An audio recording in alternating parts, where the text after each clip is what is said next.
cartoon analyst Jonathan Gray. He is a comic scholar and associate professor at John Jay College, and he's right here in our New York studio. Jonathan, nice to meet you. Nice meeting you as well. It's so good to see you. So let's talk about, first of all, for a satirist, a cartoonist particularly, right. What is the nut, the foundation of what they're trying to accomplish with their art? So many cartoonists want to satirize the powerful, right? And so they are usually it's called punching up, right? And so from their position in the media, they are trying to call attention to some sort of inequality or inequity. Now, Charlie Hebdo did not.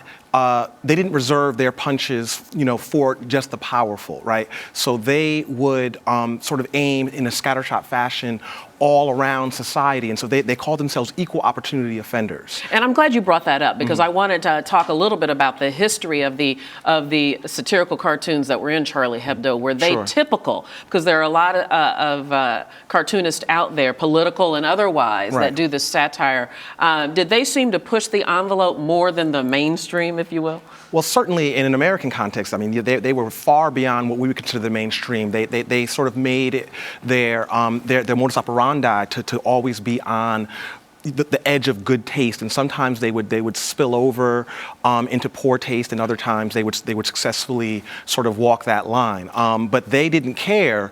They felt that nothing is sacred, and that they should be allowed to sort of comment on whatever they saw fit. And should there be a sensibility, if you will, about what might be sacred in any particular context? Well, context is an important word, right? So in America, there were a lot of portrayals of George W. Bush as a chimp, right? A lot of editorial cartoonists sort of took that angle. Of course, if you took the same approach with President Obama, there'd be a problem with that, right? And there was a problem with that. I believe, was it the New York Post or the Daily News? I don't want to mischaracterize any particular publication, but that became quite controversial. Of course, and so this is the kind of thing that they paid no attention to, right? For them, if they felt like that it was appropriate inside the room, they would go with it, right? And it's that freedom is important, and that freedom is what civil society should be about.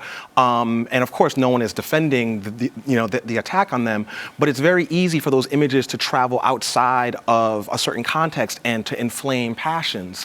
And I think that's part of what led to this is this this sense that the aggrieved parties are not being respected by Charlie Hebdo. Is there a discussion then going on among cartoonists, among satirical journalists, about where that line should be and whether or not it should change as a result of this attack or be resilient, if you will? Well, I think one of the important things is to bring as many voices into that conversation as possible. I mean, Charlie Hebdo had, I think almost everyone on the staff was over the age of 50, and they were all basically white men, right? And so I think if they would have employed a couple of, different points of view, they might have produced a different kind of sensibility. Now, they still would have been outlandish, they still would have been provocative, but perhaps it would have been less easy to paint them as racist and xenophobic, which is what how many of their detractors describe them. I'm looking at some images of some satirical cartoons, and many of these we can put up on our screen. There's one particularly of Jesus in Brazil holding two guns in the outstretched hand. If we can bring that up, does taking a shot at Christianity differ, something like this, as opposed to taking a shot to Islam, as Charlie Hebdo tend to do? Well, I mean, I think it's important to not lose sight of the fact that we're talking about Christianity in Brazil, which is it's one of the most powerful institutions in Brazil, versus Islam in France, which has almost no influence outside of violent attacks on French civil society, right? And so I think on the one hand, you're looking at you're pointing to a powerful institution, and on the other hand, you're sort of pointing to at least in the French context, a group that has very little power to shape public discourse. Is it safer to take shots at political leaders? And I'm thinking of, to give my director a chance to pull this up, the New Yorker had on its cover this cartoon of Michelle Obama and Barack Obama fist bumping. And this was very controversial. But is this safer satire?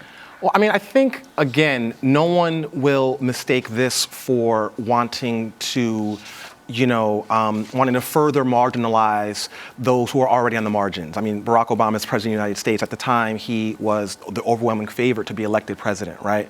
And so I think no one's going to mistake that with a powerful person punching down at someone who is powerless, right? And I think that that's really where a lot of the sensibilities get bruised and offended, when the idea is that these people who are central are sort of not just, they're aiming indiscriminately and punching down at people who don't have a voice in that society. All right. Well, it's so interesting, and you wonder where that line is of people having thicker skins or having more sensibility.